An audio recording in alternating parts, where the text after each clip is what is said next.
लेकिन एक दिन रानी स्नान करने चली गई और साधु को भोजन देना भूल गई।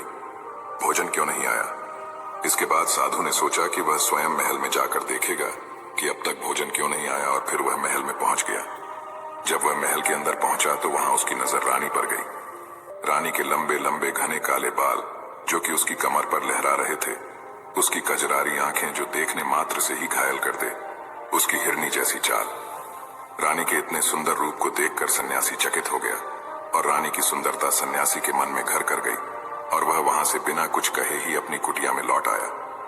सन्यासी रानी के रूप की सुंदरता को भुला ना सका और वह खाना पीना त्याग कर अपनी कुटिया में पड़ा रहा। उसने कई दिनों तक कुछ भी नहीं खाया, जिसकी वजह से वह बहुत कमजोर हो गया।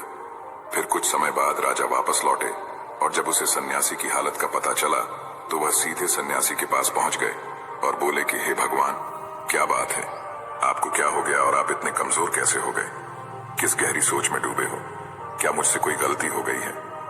तब साधु ने कहा, नहीं राजा, आपने कोई गलती नहीं की है।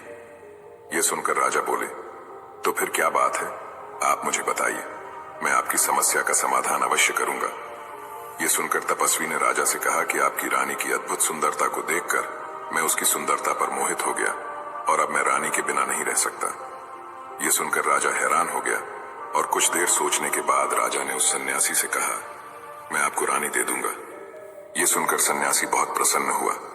फिर राजा सन्यासी को लेकर महल चले गए और जब राजा और सन्यासी महल पहुंचे तो उस दिन रानी ने अपने सबसे सुंदर वस्त्र और आभूषण पहने थे। फिर राजा रानी के पास गया। राजा ने रानी से कहा कि इस साधु की मदद करनी चाहिए, वह बहुत कमजोर स्थिति में जा चुके हैं और मैं नहीं चाहता कि एक बुद्धिमान व्यक्ति की हत्या का कलंक मेरे सिर पर लगे। राजा की यह बात सुनकर रानी ने राजा से पूछा कि आखिर इन सन्यासी के इस दुख का कारण क्या है। तो राजा ने रानी से कहा कि सन्यासी आपकी अद्भुत सुंदरता के दीवाने हो गए हैं। राजा की यह बात सुनकर रानी ने कहा कि राजा, आप चिंता मत करिए, अब आप सब कुछ मेरे ऊपर रहने दीजिए। मुझे पता है कि मुझे अब क्या करना है। आपके ऊपर ना तो सन्यासी की हत्या का पाप लगेगा और ना ही उससे मेरे पवित्र धर्म का नाश होगा। रानी की यह बात सुनकर राजा ने रानी को सन्यासी को सौंप दिया। उसके बाद सन्यासी रानी को लेकर कुटिया पर पहुंचे।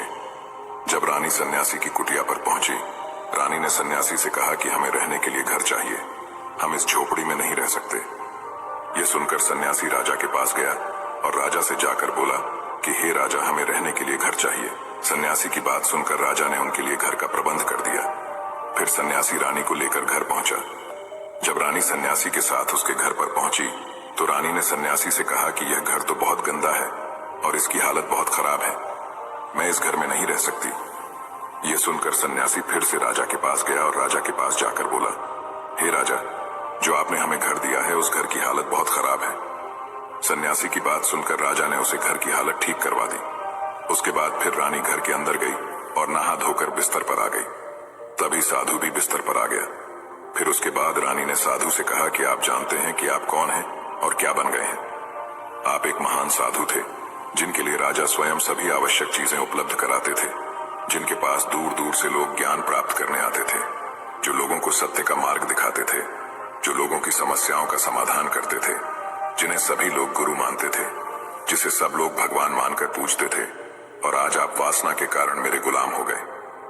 रानी की यह बात सुनकर साधु को झटका लगा और उसे एहसास हुआ कि वह एक साधु है और ये सब क्या कर रहा है। वह यह सब सुख सुविधाएं त्याग कर शांति की तलाश में जंगलों में चला गया था। जोर जोर से रोने लगा और चिल्लाने लगा और रानी से कहने लगा कि मुझे क्षमा कीजिए महारानी, मैं ये क्या करने जा रहा था, मैं अभी आपको राजा को सौंप कर आता हूं। सन्यासी की बात सुनकर रानी ने सन्यासी से प्रश्न किया कि साधु महाराज, मेरे मन में एक प्रश्न उठ रहा है, कृपया मेरे प्रश्न का उत्तर दीजिए। रानी की बात सुनकर सन्यासी ने कहा कि पूछो, तुम्हारा क्या प्रश्न है। फिर रानी ने कहा कि जब आपको उस दिन भोजन नहीं मिला तो आप बहुत क्रोधित हो गए। तब मैंने आपका ये रूप पहली बार देखा था और तभी से मैं आपके व्यवहार में परिवर्तन महसूस कर रही थी। ऐसा क्यों हुआ? साधु महाराज, आखिर आपको इतना क्रोध क्यों आया? रानी की बात सुनकर सन्यासी ने रानी को समझाया कि जब मैं जंगल में था तो मुझे समय पर भोजन भी नहीं मिलता था, लेकिन जब मैं महल में आया तो महल में आने के बाद मुझे सारी सुख सुविधाएं मिली और फिर मैं इन सभी सुख सुविधाओं के मोह में फंस गया और मुझे इसके प्रति लगाव उत्पन्न हो गया और फिर मुझे इसको पाने का लालच उत्पन्न हो गया। और जब मुझे ये नहीं मिला तो मेरे अंदर क्रोध उत्पन्न हुआ। फिर सन्यासी ने कहा कि महारानी, सच तो ये है कि अगर इच्छा पूरी नहीं हो तो क्रोध उत्पन्न होता है, और अगर इच्छा पूरी हो जाए तो लालच बन जाता है। फिर सन्यासी ने रानी से कहा, यह इच्छा की पूर्ति ही मुझे वासना के द्वार तक लेकर आई है और मैं आपके प्रति आकर्षित हो गया। इसके बाद वह सन्यासी रानी को लेकर राजा के पास गया और बोला कि राजा, मुझे क्षमा कर दीजिए, मुझे अपनी गलती का एहसास हो गया है। ये लो आपकी रानी, मुझे ये सब नहीं चाहिए। मैं अपनी इच्छा के वशीभूत होकर यह गलत कार्य करने जा रहा था और अपने जीवन को बर्बाद कर रहा था, लेकिन अब मुझे सब कुछ समझ आ गया है। उसके बाद उस सन्यासी ने कहा कि हे राजा, मनुष्य की बर्बादी का कारण उसकी 4 आदतें बनती हैं और दुनिया की हर एक व्यक्ति के अंदर यह 4 अवगुण होते हैं, लेकिन जो व्यक्ति इन पर नियंत्रण कर लेता है वह दुख और परेशानियों से बच जाता है। वही जो व्यक्ति इन 4 दोषों पर नियंत्रण नहीं कर पाता है वो बर्बाद होने के कगार पर पहुंच जाता है। ये सुनकर राजा ने कहा कि महाराज, आप मुझे वो 4 आदतें बताइए जिससे कि मनुष्य की बर्बादी हो जाती है। फिर सन्यासी ने राजा को मनुष्य को बर्बाद करने वाली आदतों के बारे में बताया कि हे राजा, मनुष्य को बर्बाद करने वाली पहली आदत है इच्छा, क्योंकि इच्छा ही दुनिया की हर एक व्यक्ति के अंदर सबसे पहला अवगुण होता है, और जो व्यक्ति अपनी इच्छाओं को नियंत्रण में नहीं रख पाता है वह जीवन के किसी भी क्षेत्र में सफल नहीं हो पाता है, क्योंकि जैसे ही उसकी एक इच्छा पूरी होती है वह दूसरी की ओर जाने लगता है, और दूसरी पूरी हो गई है तो तीसरी इच्छा उसके मन में जागृत हो जाती है, और फिर ऐसे करते करते इच्छाओं पर नियंत्रण न होने के कारण किसी जाल में उलझा रहता है और दुखी रहता है। इसीलिए राजा, जब हम इच्छाओं पर नियंत्रण पा लेते हैं तो हम हमारे मन पर भी नियंत्रण पा लेते हैं, और जब हमारा मन हमारे वश में होता है तो हमें सुख की प्राप्ति होती है। फिर जो हम चाहते हैं वही हमारे साथ होता है। फिर सन्यासी कहता है कि हे राजा, मनुष्य को बर्बाद करने वाली दूसरी आदत है वासना। वासना का जन्म हमारे मन में उठने वाली इच्छाओं से होता है। जिस प्रकार इच्छा का कोई अंत नहीं होता और मनुष्य वासना के जाल में फंसता ही चला जाता है, वासना के वशीभूत होकर मनुष्य को कुछ भी नजर नहीं आता है। आज तक जितने भी युद्ध हुए हैं उनका सबसे प्रमुख कारण स्त्री को पाने की इच्छा ही रही है। स्त्री के प्रेम में वशीभूत होकर राजा महाराजाओं ने आज से पहले बहुत सारे युद्ध किए हैं। रावण भी संसार का सबसे बुद्धिमान व्यक्ति था, लेकिन उसने भी माता सीता की सुंदरता की जाल में फंसकर अपना सब कुछ बर्बाद कर लिया। उसकी मृत्यु का कारण एक स्त्री ही बनी। कई राजा महाराजा तो युद्ध में इसलिए हार गए क्योंकि वो लोग स्त्रियों से रासलीला रचने में ही रह गए। ईश्वर ने तो स्त्री की उत्पत्ति इस संसार को बढ़ाने के लिए की है, लेकिन आजकल लोगों ने इसे अपनी वासना का शिकार बना लिया है, अपने मनोरंजन का साधन समझने लगे हैं, और जब उन्हें अपना यह मनोरंजन नहीं मिलता तो वो पागल हो जाते हैं और ना जाने क्या क्या कर बैठते हैं। इसीलिए हे राजा, जितना हो सके उतना वासना से दूर रहना चाहिए।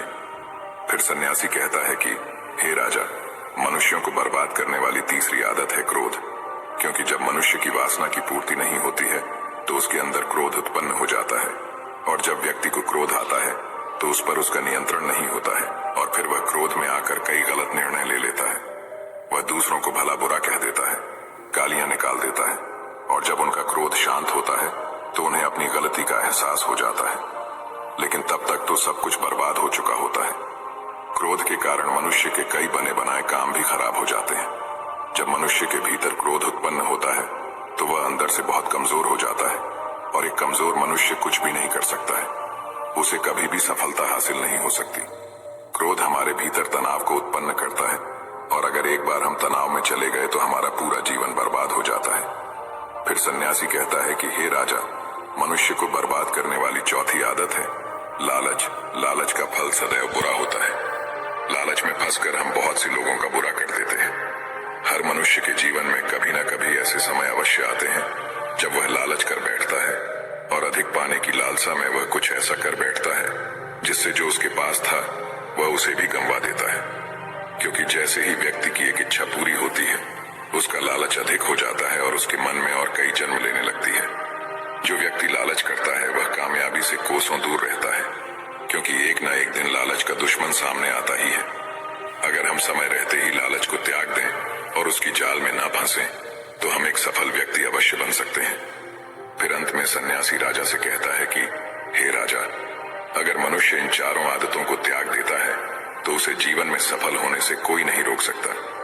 जो इन आदतों को नहीं त्यागता है उसे जीवन में बर्बाद होने से कोई रोक नहीं सकता। मैं एक सन्यासी होकर इसकी जाल में फंस गया था, तो सामान्य मनुष्य तो इससे बच नहीं सकता। इसीलिए हे राजन, मनुष्य को इन आदतों से हमेशा बचना चाहिए। दोस्तों, उम्मीद है आपको ये कहानी जरूर पसंद आई होगी।